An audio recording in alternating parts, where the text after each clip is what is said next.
Et toujours dans la question des attributs de Dieu, nous arrivons maintenant à une nouvelle catégorie d'attributs, après avoir vu les attributs qui sont des attributs internes de Dieu. Nous avons vu ensuite une deuxième partie qui concernait les attributs de Dieu en relation avec l'univers. Et maintenant nous arrivons à une troisième partie où il sera question des attributs de Dieu en relation avec sa nature morale. Bien sûr, si un certain nombre d'attributs relatifs avec l'univers peuvent être plus ou moins déductibles de la théologie naturelle, telle que la définissait l'apôtre Paul dans les premiers chapitres de l'Épître aux Romains, il est certain que les attributs qui sont en relation avec la nature morale de Dieu ne découlent que de la révélation biblique. Alors, le premier des attributs de Dieu, dans ce domaine, dans le domaine moral, c'est la sainteté de Dieu. Il est certain qu'il y a dans la personne divine une dimension morale absolument indiscutable.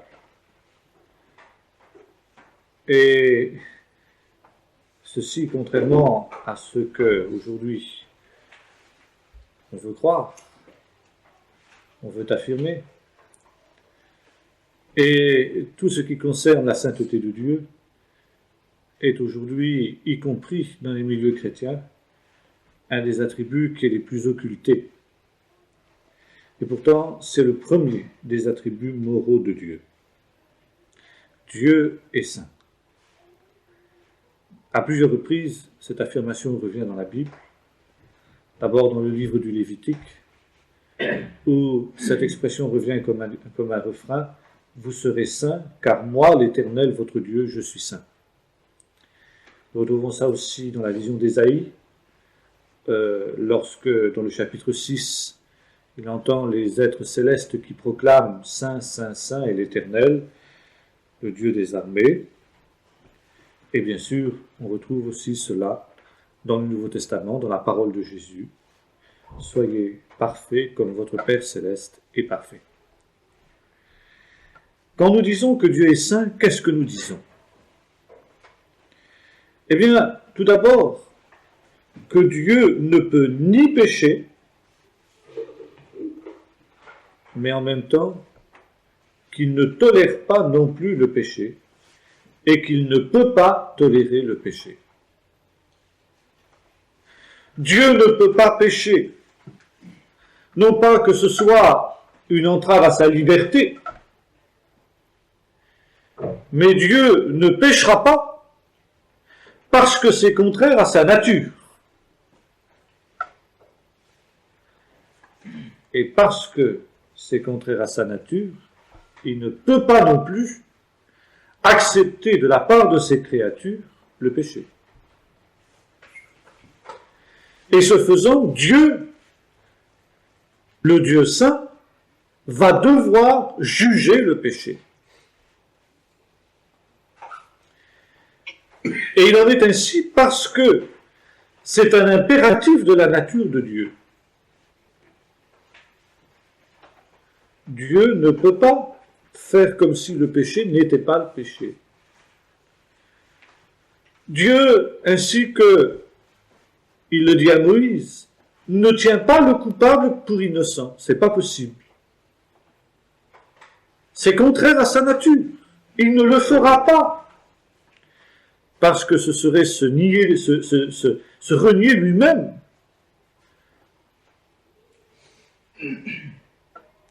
Ensuite, lorsque nous disons que Dieu est saint, nous disons qu'il est aussi séparé. Kadosh, en hébreu, ça signifie séparé. Séparé de quoi? Séparé en nature et en caractère de sa création. Et cette séparation est due au fait que Dieu est parfait. il y a une perfection divine qui élève infiniment la personne divine au-dessus de toutes les créatures qu'il peut avoir façonnées. Ce qu'exprime un prophète quand il dit Dieu, c'est Job qui dit cela, si Dieu trouve de l'imperfection dans ses anges, alors que ne trouvera-t-il pas dans l'homme, fait de poussière. Dieu est infiniment élevé en sainteté au-dessus de ses créatures. Et c'est ainsi que dans la vision d'Ésaïe à laquelle nous faisions allusion tout à l'heure, les anges, les séraphins, ont des ailes dont ils se voilent la tête, les yeux, pour ne pas regarder la sainteté de Dieu. Donc Dieu est infiniment saint, bien au-delà de ce que l'homme peut imaginer, et bien au-delà de ce que l'homme peut penser. Et précisément cette perfection divine fait que Dieu est radicalement différent de ses créatures. Il est différent, il est séparé, précisément par cette différence, cet abîme qui le sépare des plus parfaites de ses créatures. Et cet abîme, c'est sa sainteté. En fait, nous pourrions dire que la sainteté de Dieu est la nature divine elle-même. S'il n'y a pas cette sainteté, il n'y a pas de personne divine.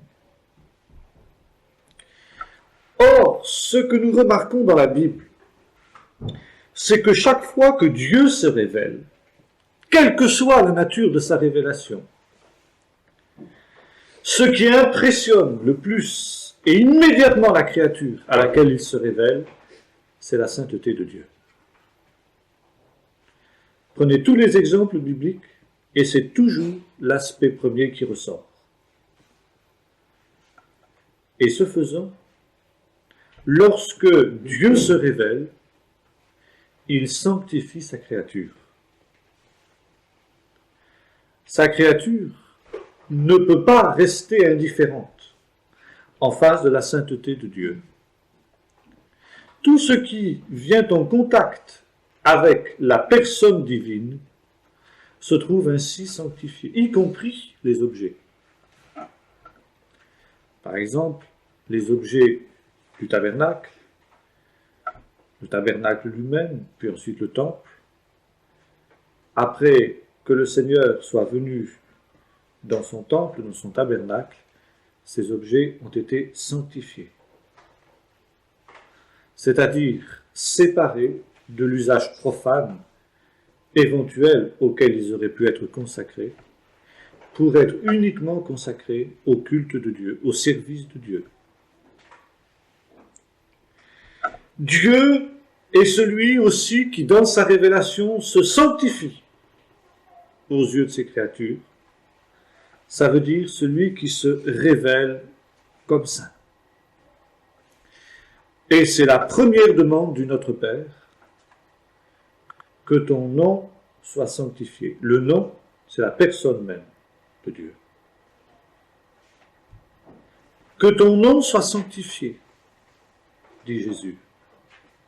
C'est-à-dire que tu te révèles aux hommes dans ta sainteté, que cette sainteté-là soit visible, soit manifestée aux yeux des hommes. Et c'est alors que lorsqu'ainsi Dieu est sanctifié aux yeux des hommes, les hommes le sanctifient, c'est-à-dire l'honorent. L'honorent dans cette perspective, non pas avec légèreté, non pas comme quelque chose de banal, mais comme quelque chose d'infiniment saint, d'infiniment redoutable en même temps, et duquel on ne peut pas s'approcher sans s'être soi-même profondément remis en question.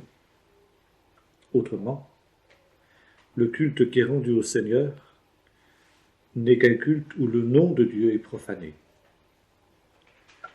Et c'est pourquoi, dans la prière, et je reviens à notre Père, la première démarche, qui est celle de celui qui adore, de celui qui prie, c'est qu'il cherche à sanctifier le nom de Dieu.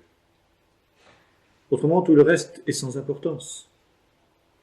Autrement, s'il n'y a pas cette attitude de sanctification, comme on dit un petit peu familièrement dans les milieux évangéliques, la prière ne va pas dépasser le plafond. Il faut que les hommes qui s'approchent de Dieu, les créatures qui s'approchent de Dieu, sanctifient le nom de Dieu, c'est-à-dire la personne de Dieu. Et si ensuite, il peut y avoir sainteté des créatures, c'est uniquement dans la mesure où il y a parenté avec Dieu. Et là, nous pouvons dire que c'est dans ce sens aussi que l'homme est vraiment une créature de Dieu, créée à l'image de Dieu. Parce que l'homme lui-même est appelé à être saint. Vous serez saints, car moi, l'Éternel, votre Dieu, je suis saint. L'homme peut être saint parce qu'il est créé à l'image de Dieu. Il est la seule créature terrestre qui est ainsi appelée à devenir sainte. Autrement qu'une sainteté passive, simplement parce que la présence de Dieu a visité telle réalité, cette dernière est consacrée à un usage particulier. Mais la sainteté à laquelle est appelée la créature humaine va beaucoup plus loin que cela. Il est appelé à manifester aussi dans sa vie la perfection morale qui est attachée à la sainteté de Dieu. Les animaux ne peuvent pas connaître cette sainteté-là, parce qu'ils ne sont pas créés à l'image de Dieu. L'homme, parce qu'il est créé à l'image de Dieu, est appelé à être saint, comme le rappelle l'apôtre Pierre, je crois, dans une de ses épîtres. Et cette sainteté à laquelle l'homme est appelé, c'est aussi une mise à part.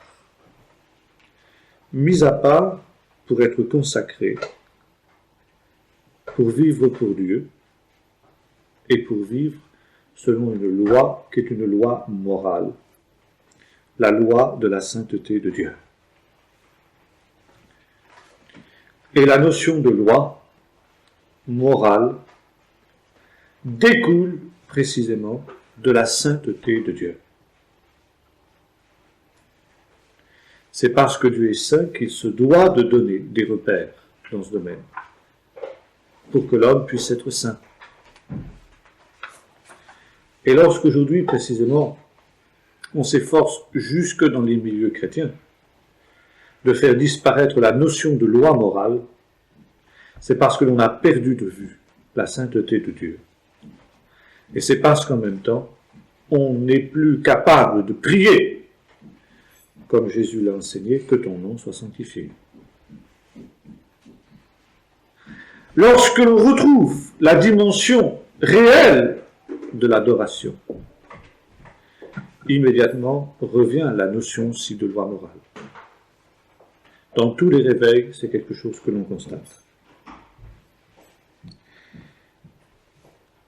Maintenant, lorsque nous parlons de la sainteté de Dieu, qui se manifeste dans cette perfection morale qu'est la sienne, il faut préciser que Dieu n'est pas atteint par le mal.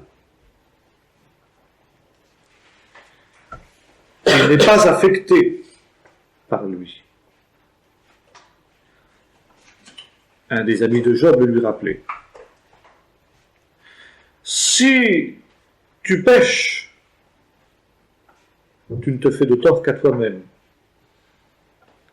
Si tu es juste, tu ne fais à Dieu aucun bien. Tu es le seul à en retirer un bénéfice. Dieu n'est pas atteint directement par le mal et par le péché de l'homme, si ce n'est précisément dans son honneur. Mais il n'est pas lui-même victime des conséquences. du péché et du mal de l'homme. Et Dieu, si lui-même est en dehors de la sphère d'attraction du mal, eh bien, l'est par un acte permanent de sa volonté. Dieu ne tente personne, dira l'apôtre Jacques, parce que lui-même n'est pas tenté par quoi que ce soit. Le mal n'a aucun attrait, n'a aucun impact sur Dieu. Dieu est le mal, et c'est précisément un des traits de sa nature. Dieu a une haine absolue pour le mal, pour le péché. Et nous retrouvons cet aspect dans la personne de Jésus, le Fils incarné de Dieu. De lui, il est dit, dans l'Épître aux Hébreux, « Tu as aimé la justice, mais tu as haï l'iniquité. » Et Paul dira que le Fils de l'homme a paru pour détruire les œuvres du diable. Ou c'est Jésus lui-même qui le dira, je crois, peu importe. Pour détruire les œuvres du diable. Il y a donc une haine absolue, une incompatibilité absolue, comme entre l'eau et le feu, entre la personne de Dieu, sa sainteté, et ce qui est le mal, ce qui est le péché, et ce que sont les conséquences du mal aussi sous toutes ses formes, c'est-à-dire la souffrance, le péché et la mort. Dieu est ces choses. Dieu ne peut pas les supporter, il ne peut pas les tolérer. Il faut que d'une manière ou d'une autre, ces réalités-là soient vaincues. Autre aspect, si Dieu agit de cette manière-là, c'est par un acte, disons-nous, permanent de sa volonté. C'est-à-dire que Dieu a choisi de toute éternité et qu'il ne cesse de choisir de rechercher ce qui est bien, ce qui est parfait et de haïr ce qui est mal, ce qui est imparfait, ce qui est limité. C'est un acte de sa liberté permanent. Mais Dieu ne fera jamais autrement, parce qu'encore une fois, ce serait contraire à sa nature. Dieu ne voudra jamais autre chose que cela. Dieu ne voudra jamais autre chose que ce qui est juste, que ce qui est bien. Et ça aussi, c'est une réalité dont nous devons être constamment conscients, parce que ça a des conséquences pratiques dans la représentation que nous nous faisons de Dieu. Eh bien, les gens, souvent, ont une représentation faussée de Dieu. Comme si Dieu était capable de vouloir et de poursuivre quelque chose qui était mauvais. Vous savez, dans la sagesse populaire, la sagesse, enfin, mettons entre guillemets, on entend souvent des gens dire « Mais qu'est-ce que j'ai fait à Dieu pour que Dieu m'en veuille comme ça ?» ou, enfin, vous voyez des expressions de ce genre, on avait entendu. Et là, il nous faut revenir à ce que disait Jacques. Dieu ne tente lui-même personne, parce qu'il n'est pas lui-même tenté par le mal. Tenté au sens large du terme, c'est-à-dire aussi éprouvé. Dieu n'est pas l'instigateur du mal, jamais.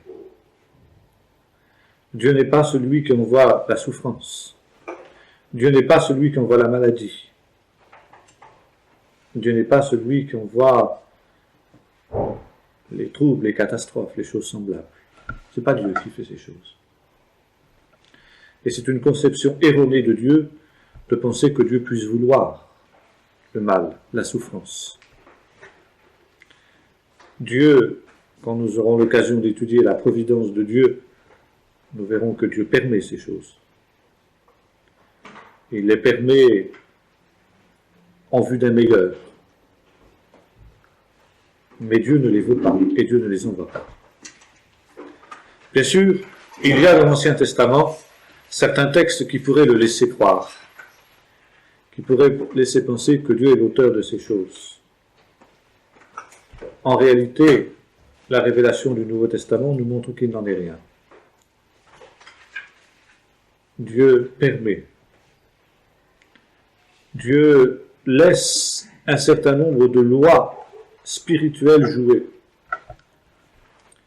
Et précisément à cause de sa sainteté. Parce que il se doit de laisser, de juger, de faire en sorte que soit jugé le péché, que soient jugés ceux qui sont les responsables de ces choses. Alors il y a des lois qui jouent. L'âme qui pêche, c'est celle qui mourra. C'est une loi spirituelle. Comme la loi de la gravitation. Si vous jetez du 3e étage de la tour Eiffel, vous vous écraserez parce que c'est une loi spirituelle. C'est une loi naturelle, pardon. Dieu, à la limite, n'est pas responsable directement de cet accident.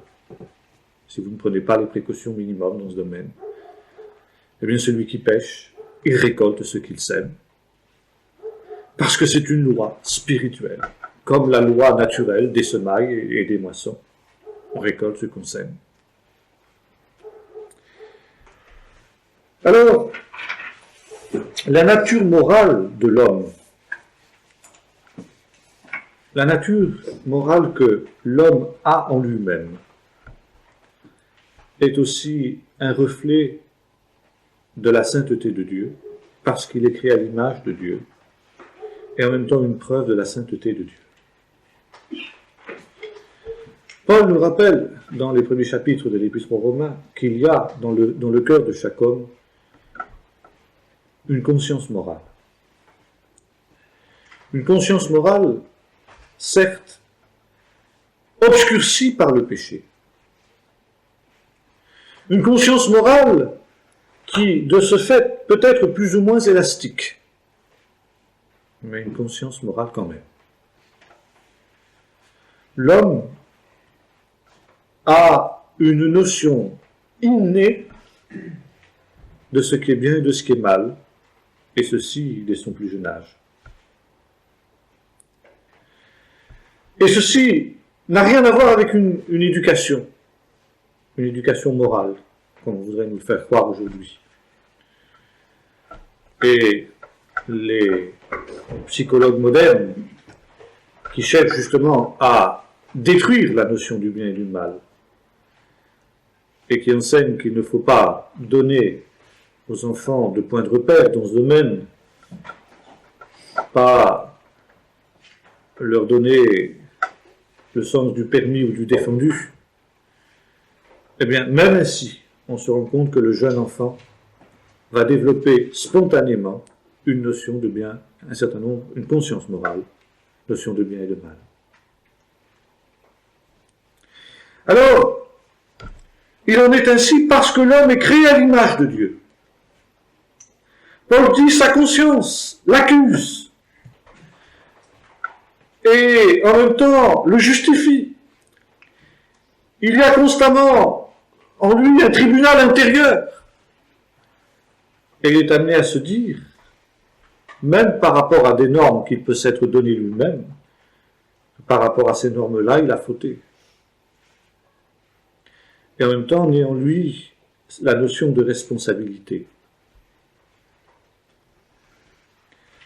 Et bien sûr, automatiquement, cette existence d'une conscience morale en lui l'amène à poser la notion d'un Dieu qui a une nature morale.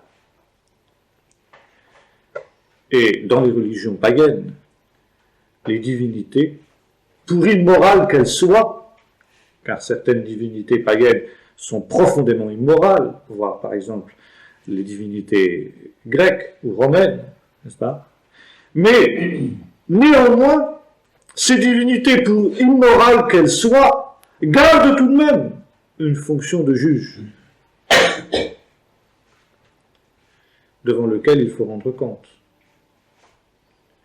Les Égyptiens, par exemple, avaient cette notion que, après la mort, l'âme, le cas, n'est-ce pas, eh bien, était jugé. Et il y avait toutes sortes, vous connaissez le livre des morts, on a retrouvé dans les pyramides, dans les tombeaux, etc., Pharaon, un ensemble de formules qu'on devait répéter pour se justifier quand on arriverait dans l'au-delà. Je n'ai jamais dérobé ce qui appartenait à mon prochain, je n'ai jamais dit de faux témoignages, etc. Même les Grecs, que je faisais allusion tout à l'heure, avaient dans leur mythologie cette idée de ce jugement des morts. Minos, le roi des enfers, qui jugeait et qui ensuite envoyait les morts soit dans les Champs-Élysées, le séjour des bienheureux, soit dans l'Hadès, le Tartare, n'est-ce pas, et toutes les souffrances qui l'accompagnaient. Donc, cette notion d'un Dieu qui a, ainsi que nous le disions, a une conscience profondément élastique. Parce que, dira l'apôtre Paul, son intelligence est obscurcie. Et il a travesti la vérité de Dieu. Il a travesti, il a violé les décrets, les vérités morales éternelles de Dieu. Mais sur le fond de la chose, même si dans la formulation il y a toute une zone assez floue, la notion de ce qui est bien et la notion de ce qui est mal existent dans tout homme. Maintenant, l'expression sociale, religieuse ou autre de ce bien et de ce mal peut varier encore que, comme l'avait remarqué par exemple le grand philosophe Kant, et beaucoup insisté là-dessus, sur la loi morale, on retrouve dans la plupart des civilisations les grands principes moraux. Le respect de la vie, le respect de la propriété d'autrui, le respect d'une certaine morale en ce qui concerne la famille, le mariage. L'institution du mariage, par exemple, est universelle. Même si, encore là aussi, il y a la polygamie, il y a le divorce, il y a des choses semblables. Mais la notion de base existe. Ce qui amène l'apôtre Paul à dire, quand les païens qui n'ont pas de loi font spontanément ce que la loi demande, eh bien, ils seront justifiés, sans loi. Pourquoi ? Parce que leur conscience, il y a une loi qui est inscrite dans leur conscience et qui leur commande ce qui doit être fait. Maintenant, bien entendu, il y a aussi la possibilité, et Paul le rappelle, de perdre la bonne conscience, d'obscurcir la conscience. Parce qu'ayant connu ce qui est vrai, ils se sont détournés de la vérité. Parce que, connaissant dignes de mort ceux qui commettent de telles choses, non seulement ils les font, mais ils approuvent ceux qui les font. Alors ils ont voulu changer la vérité de Dieu. Et ça, c'est le péché par excellence des païens. Changer la vérité de Dieu. La vérité éternelle de Dieu. La vérité de la loi morale de Dieu. Ils ont voulu la changer. C'est le fait de toutes les civilisations païennes. D'où, par exemple, les excès des dieux grecs, dont nous parlons tout à l'heure, qui étaient menteurs, adultères, guerriers, meurtriers, et tout ce qu'on voudra, traîtres.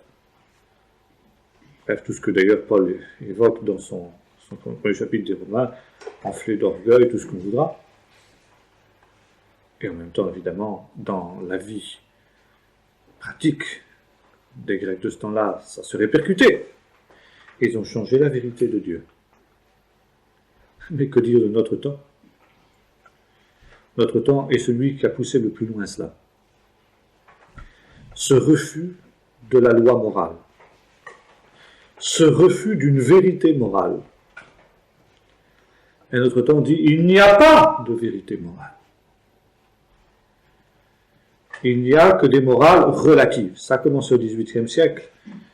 quand Voltaire, si ma mémoire est bonne, se moquait de précisément ce qu'il appelait vérité de ce côté-ci des Pyrénées et erreur de l'autre côté des Pyrénées, plaisante justice, ou c'était Montesquieu plutôt, je crois qu'il disait ça, enfin des philosophes du XVIIIe, plaisante justice qu'une rivière borne, disait-il.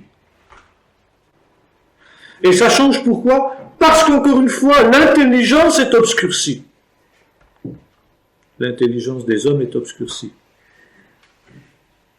Parce qu'ils ont rejeté la vérité de Dieu dans le paganisme. Et à partir de cela, notre siècle a dit donc qu'il n'y a pas de loi morale. Il n'y a pas de vérité morale. Il n'y a que des morales relatives qui sont culturelles. Et finalement, on peut réduire les données morales à des opinions personnelles. D'où le refus de Freud, notamment, de toute loi morale, disant que la loi morale n'existe que dans un consensus du permis et du défendu, qui est un produit de l'éducation, et que cela engendre des inhibitions, des frustrations, des névroses et tout ce qu'on voudra, et que l'homme étant naturellement bon, Rousseau, parce que l'homme n'est qu'un animal, il n'est pas créé à l'image de Dieu, puisque Dieu n'existe pas. Il est un animal. Et un animal, le bien et le mal, ça n'existe pas pour l'animal. Il suit ses instincts. Vous ne pouvez pas reprocher à un loup de manger un agneau. C'est pas mal pour le loup de manger un agneau. C'est dans sa nature. C'est dans son instinct. Et il se nourrit comme ça. Ça marche pour l'agneau, vous me direz. Mais tant pis, c'est comme ça. Mais à l'homme, c'est pareil, disent ces gens qui sont des pervertis. Par conséquent, si l'homme sent en lui une pulsion, un instinct, c'est ni bon ni mal. Bon, que le législateur mette un peu d'ordre là-dedans pour que ça n'aboutisse pas quand même au chaos. D'accord? Et que la vie en société soit possible. Mais que ça se fasse à partir d'un consensus, une discussion, une concertation. Et puis si on estime ensuite que telle et telle loi doit être changée, parce que la situation a changé, parce que les mentalités ont évolué, dans le même esprit de concertation, il faut le faire. D'où l'avortement, d'où le divorce à la carte, d'où l'homosexualité officialisée, et tout ce que nous voyons aujourd'hui. Non seulement ils commettent ces choses, mais bien que connaissant le décret de Dieu qui déclare passible de mort ceux qui commettent de telles choses, ils les font et ils approuvent ceux qui les font. Ce qui est le comble du péché, ce qui est le comble de l'iniquité. Et bien sûr, à ce stade-là, le Dieu saint, le Dieu infiniment saint dont nous parlions tout à l'heure, ne peut pas laisser les choses impunies. Sinon, il ne serait plus le Dieu saint, et il ne serait plus Dieu. Et pour pouvoir en arriver là, les hommes ont dû détourner l'oreille de la vérité. Non seulement de la vérité révélée par 20 siècles de christianisme, mais également de la vérité qui est celle de leur cœur. Ils ont dû anesthésier leur conscience, ils ont dû faire taire leur conscience. Et entre parenthèses, même si on se replace sur le plan psychiatrique, purement psychiatrique, un grand psychiatre français, juif, professeur Henri Baruch, qui est un homme très âgé maintenant, mais qui a suivi toute l'évolution de la psychiatrie depuis des dizaines d'années, est arrivé à la conclusion que, contrairement à ce qu'affirment justement de nombreux psychiatres, les névroses et les désordres dans la vie de bien des hommes et des femmes ne sont pas dus justement à des tabous ou des choses comme ça, mais à l'anesthésie de la conscience morale. Et pour le professeur Baruch, la guérison souvent s'obtient lorsque justement on retrouve la conscience morale. Et toute sa, comment dirais-je, sa thérapie, à lui, professeur Baruch, consiste à faire prendre conscience aux hommes de cette conscience morale qui est en eux, à réveiller la conscience morale et les amener à se comporter en accord avec la conscience morale qui ainsi se réveille en eux. Inutile de dire qu'il est la risée de ses confrères athées, peu importe, il est certain que c'est lui qui a raison.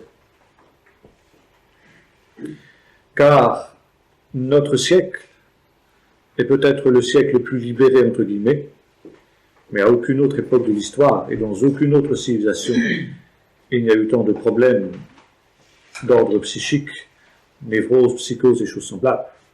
Jamais les gens n'ont été aussi déséquilibrés au point de vue psychique qu'à notre époque.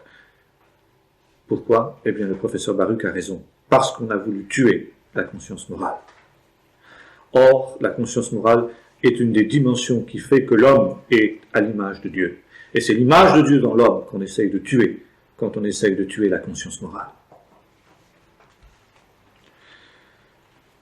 Et cette conscience morale, pourquoi s'acharne-t-on sur elle? Parce qu'elle est la preuve, et Paul le souligne, qu'il existe un Dieu saint. Et comme on est Dieu, et on est Dieu parce qu'il est un Dieu saint. Pourquoi les maîtres à penser de ce temps ont-ils une telle haine contre Dieu? Parce que Dieu est un Dieu saint.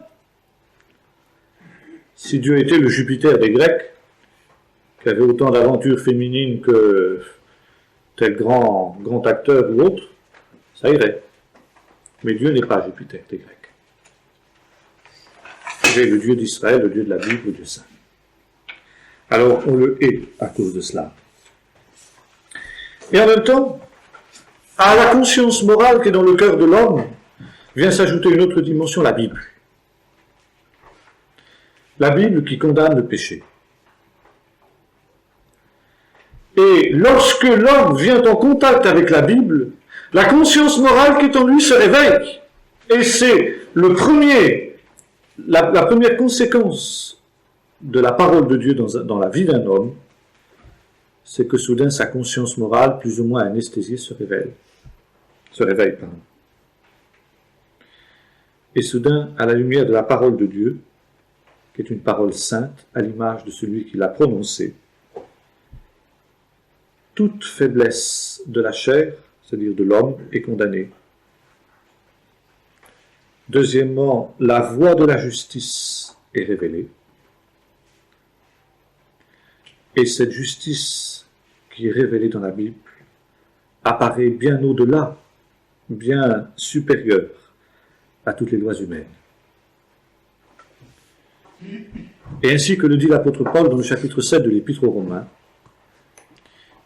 au contact de cette loi morale parfaite, comme l'avait noté le psalmiste dans le psaume 19, qui est révélé dans la Bible, l'esprit de l'homme trouve une joie, trouve un acquiescement à cette loi. Mon esprit, dit l'apôtre Paul, reconnaît que le commandement est bon, saint et juste. Et je prends plaisir à cette loi selon l'homme intérieur. Mais je trouve, hélas, en moi une autre loi qui me rend captif de la loi du péché et de la mort qui est en moi. Mais quant à mon homme intérieur, je prends plaisir à cette loi. Et à moins d'être totalement perverti, comme c'est le cas de bien des hommes aujourd'hui, eh bien, la première réaction de l'homme, c'est de dire, eh bien, ça c'est vrai, voilà ce qui est. Et c'est pourquoi on disait de Jésus, jamais homme n'a parlé comme cet homme. C'est pourquoi, devant les béatitudes, devant le sermon sur la montagne, comme devant les 10 commandements, eh bien, l'homme est absolument subjugué, si j'ose dire, parce que là, tout est dit. On ne peut rien ajouter. Là, il y a la révélation de la perfection de Dieu. Seulement maintenant, quant à la mettre en pratique, ça c'est autre chose. Mais l'homme prend plaisir à la loi de Dieu dans son être intérieur. Maintenant, la Bible va plus loin. Non seulement elle exprime ce qu'est la voie de la justice. Mais en même temps, elle montre les bienfaits qui en résultent pour celui qui choisit le chemin de la justice, les promesses de Dieu. Et à l'inverse, le jugement de Dieu sur les impies. Et c'est là que naît le problème. Mais, comme l'a souligné l'apôtre Paul, si la Bible se contentait de cela, elle placerait l'homme devant le désespoir. Car si dans un premier temps l'homme prend plaisir à la loi de Dieu dans son être intérieur, dans un deuxième temps, il prend conscience de la loi du péché de la mort qui est en lui et qui l'empêche de pratiquer cette loi qu'il a pourtant reconnue comme vraie et qu'il a pourtant reconnue comme juste. Et dans cette situation-là, l'homme a deux possibilités et seulement deux. Soit alors rejeter cette loi qu'il a reconnue pour bonne et qu'il a reconnue pour vraie, détourner l'oreille de la vérité. Et ça, c'est ce que font les impies, et plus particulièrement les impies de ce temps. Car tout homme, quelque peu honnête, reconnaîtra, comme Paul le dit, que le commandement est saint, juste et bon.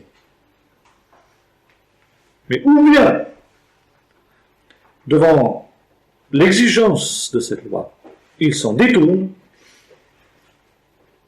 et par mille et une mauvaises raisons, il tente de la discréditer, ou bien alors, il cherche une voie de salut. C'est-à-dire comment vaincre cette loi du péché de la mort qui est en lui. Et c'est l'autre aspect du message biblique. L'œuvre de la rédemption est aussi révélée. L'homme, c'est vrai, est incapable, par ses propres forces, de répondre à cette vocation d'être saint comme l'Éternel Dieu est saint. Mais en Jésus-Christ, Dieu lui en donne la force, par la mort et par la résurrection de Jésus. Maintenant, si Dieu n'était pas saint, l'état de péché des impies ne les tourmenterait pas. Mais précisément, l'impie, et c'est le propre de l'impie, ne connaît pas la paix. Il n'y a pas de paix pour les méchants, dit le Seigneur. L'impie est un homme continuellement tourmenté. Est un homme qui est continuellement en guerre avec sa propre conscience. Et c'est ce que le professeur Baruch a mis en évidence. Et sans cesse, il est obligé de museler. Il est obligé de bâillonner cette conscience qu'il accuse.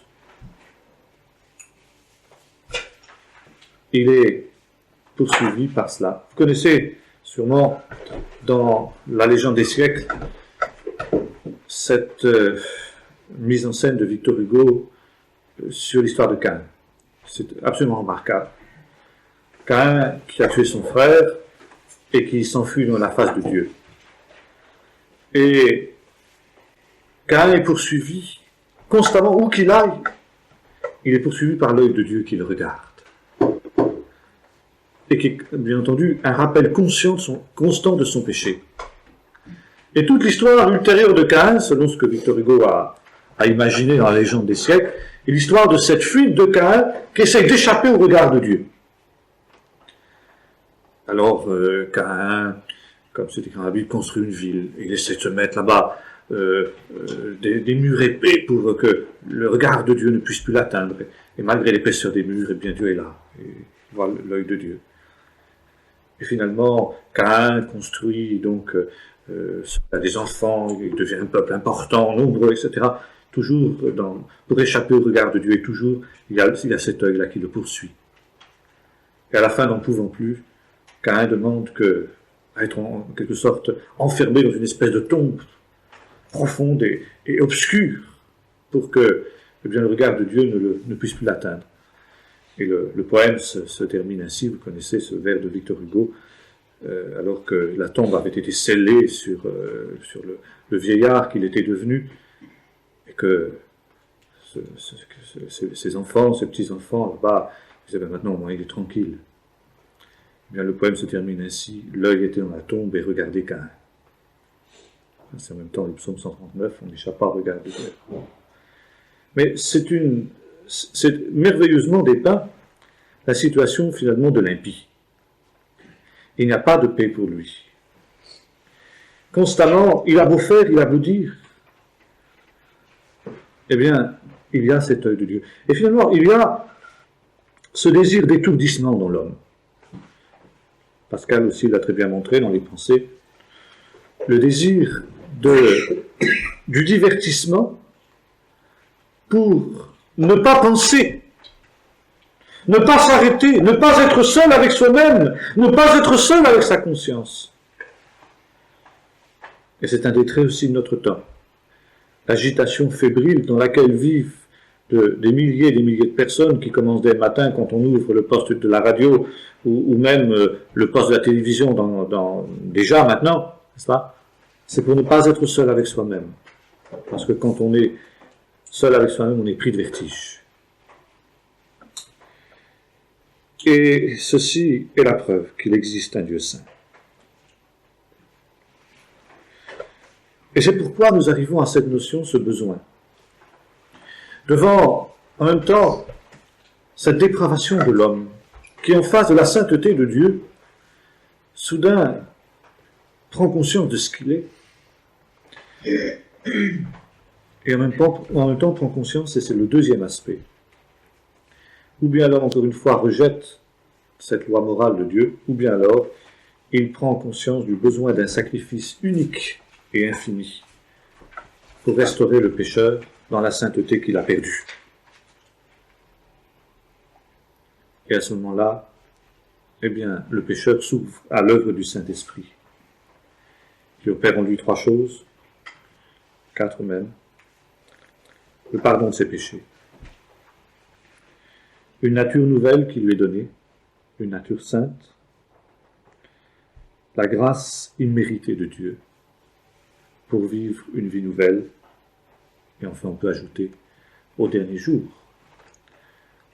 lors de la parousie, la transformation de ce corps pécheur et mortel par conséquent, en corps de gloire, en corps qui ne pourra plus pécher, qui sera à l'image de Dieu. Dieu est saint.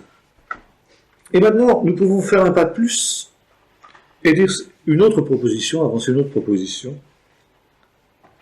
Dieu est saint et reste saint, bien qu'il crée des créatures faillibles, capables de pécher, parce que la sainteté de Dieu exige la liberté de ces créatures-là. Et le fait qu'il y ait des créatures pécheresses en révolte contre Dieu n'atteint en rien la sainteté et la perfection de Dieu. S'il y a un Dieu, disent les impies, pourquoi Dieu permet-il ces choses? Autrement dit, Dieu n'est pas Dieu parce qu'il n'est pas saint. Et il n'est pas saint parce qu'il crée le mal, il permet le mal. Non. Dieu est saint bien qu'il y ait des créatures qui soient sorties de ses mains et qui soient faillibles. Parce que cette sainteté de Dieu exigeait que ces créatures-là soient des créatures libres. Et dans la mesure où librement ces créatures ont choisi de se révolter contre lui, donc ont choisi le péché, eh bien Dieu ne peut pas être tenu pour responsable du mal qui en découle et qui en résulte.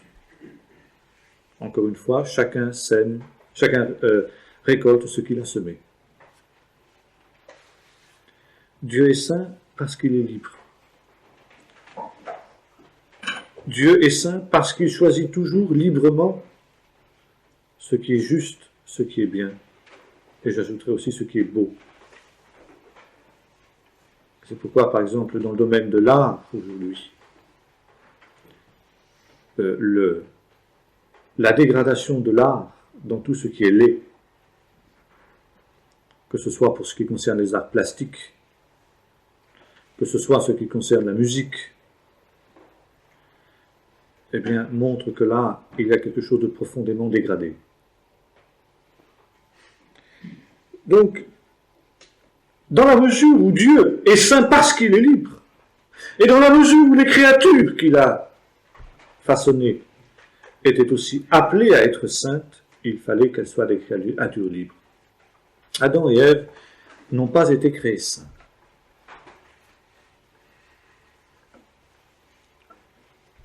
Qu'est-ce à dire? Ils ont été créés appelés à être saints. Ils ont été créés innocents, c'est-à-dire le péché n'était pas en eux, mais ils n'étaient pas saints. Parce qu'on ne peut être saint que librement. On ne peut être saint que lorsque l'on a répondu librement à l'appel de Dieu, à la volonté de Dieu, à la loi morale de Dieu. Et c'est pourquoi, par exemple, l'enfant, le jeune enfant, aujourd'hui qui naît, peut être déclaré innocent, mais pas saint. N'est pas saint. Appelé à être saint, mais pas saint. Et dans la mesure où Adam et Ève ont choisi une autre voie que cette voie de la sainteté, non seulement ils sont devenus des pécheurs, mais ils ont aussi perdu leur innocence.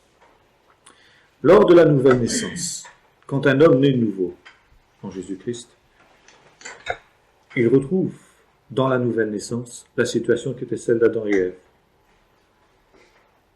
Mais il est appelé, à partir de ce moment-là, à la sainteté.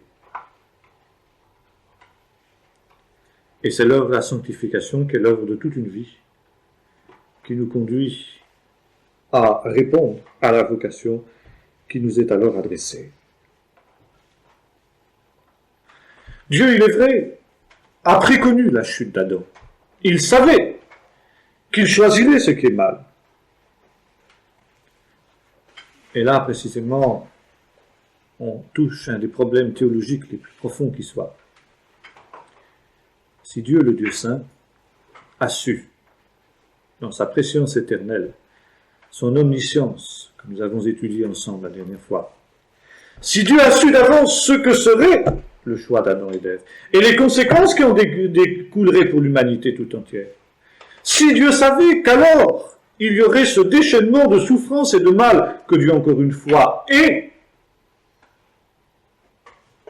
dans sa sainteté, pourquoi a-t-il créé Adam et Ève? Pourquoi a-t-il permis qu'il y ait ainsi des êtres libres qui entraînent par leur choix que Dieu a connu d'avance une telle série de catastrophes? Et on a parfois tiré de cela un argument contre la sainteté de Dieu. Encore les pécheurs aujourd'hui, c'est implicite. Eh bien, la réponse, la trouvons dans l'Apocalypse, où il est question de l'agneau qui a été immolé avant la fondation du monde. La réponse, c'est Golgotha. Car Golgotha, et ça, il faut que ce soit très clair dans nos esprits, n'est pas une échappatoire que Dieu a trouvée pour se sortir de cette espèce de chaos dans lequel s'était enferrée sa création. Ça n'était pas, comment dirais-je, un rattrapage au dernier moment d'une situation qui avait échappé à Dieu, mais c'était un plan prédéterminé de toute éternité. Avant la création du monde, déjà, l'agneau avait été immolé dans le dessein éternel de Dieu, dans la pensée éternelle de Dieu, à cause du plan de salut, à cause du bien final qui en résulterait. Et à cause de ce bien final à venir, ce que Paul appelle justement la gloire à venir, il valait la peine d'accepter pour la créature appelée à une si haute destinée, ce que Paul aussi, dans le même chapitre 8 de l'Épître aux Romains, appelle les légères afflictions du temps présent. Évidemment, quand on est dans les légères afflictions du temps présent, elles ne sont pas si légères que ça, on dira.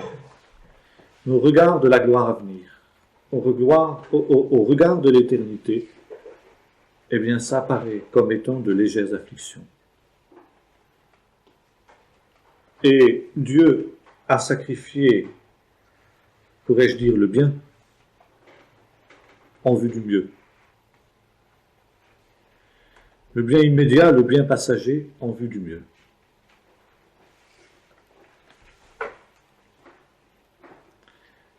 Alors, un autre problème qui est dépendant aussi de la sainteté de Dieu, c'est le problème de l'enfer. Dieu, le Dieu saint, peut-il accepter que ces créatures qu'il aime puissent souffrir une éternité en enfer? L'enfer est-il compatible avec la sainteté de Dieu? L'enfer, et nous retrouverons ce problème lorsque nous étudierons l'amour de Dieu, est-il compatible avec l'amour de Dieu? Pour l'amour de Dieu, ça paraît évident. Enfin, ça paraît évident. Le problème en tout cas paraît évident. Mais le problème se pose aussi en fonction de la sainteté de Dieu. L'enfer n'est-il pas un mal? La souffrance absolue, la seconde mort, la souffrance éternelle des réprouvés, c'est un mal. Le Dieu saint peut-il accepter cela? Et la réponse est encore dans la liberté. Il n'y a pas de sainteté sans liberté. Et qu'est-ce que c'est que l'enfer? C'est la situation d'hommes qui ont choisi délibérément et en toute connaissance de cause ceux qui ont refusé la vocation de Dieu à être saint, ceux qui ont refusé leur vocation d'homme, ceux qui ont fait taire la conscience, la loi éternelle que Dieu avait mise dans leur cœur. L'endroit où ceux qui l'ont rejeté délibérément, lui Dieu, seront loin de lui pour l'éternité. Dieu, face à la chute et au péché de l'homme, avait prévu le remède. Nous l'avons dit tout à l'heure. L'agneau immolé de toute éternité avant la fondation du monde. Mais si l'homme pécheur refuse le remède que Dieu a prévu à son péché, il ne reste plus qu'une seule solution pour Dieu, c'est de punir le pécheur qui s'est identifié volontairement à son péché. Ou bien alors Dieu n'est plus saint. Si Dieu ne peut pas punir ceux qui volontairement et délibérément ont refusé de se tourner vers lui, ont fait ce qu'ils savaient être condamnés par Dieu, tout en étant conscients des conséquences, alors Dieu ne serait plus un Dieu saint. Car malgré Golgotha, la position de Dieu vis-à-vis du péché ne change pas. Golgotha n'est pas une manière pour Dieu de nier la réalité du péché. Le péché reste le péché. Le péché est passible de mort et il le reste, y compris dans la perspective de Golgotha. Mais en Jésus-Christ, au travers de sa mort expiatoire, il y a pour l'homme possibilité d'échapper aux conséquences de son péché, dans la mesure où il se désolidarise de son péché et où il laisse l'œuvre de Dieu s'accomplir en lui. S'il ne le fait pas, alors à ce moment-là, il reste sous la condamnation du péché.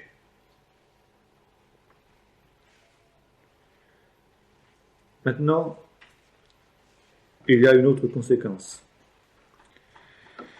Dieu ne voit pas le péché de la même manière chez le pécheur et chez le croyant. Bien que pardonné, bien que lavé par le sang de Jésus, le croyant reste un pécheur. Il pêche encore. Premièrement, première remarque qu'on peut faire, c'est que son péché n'est pas de la même nature que le péché de l'impie. Chez le croyant, le péché est un accident. Chez le pécheur, impénitent, c'est une disposition, c'est un état d'esprit permanent.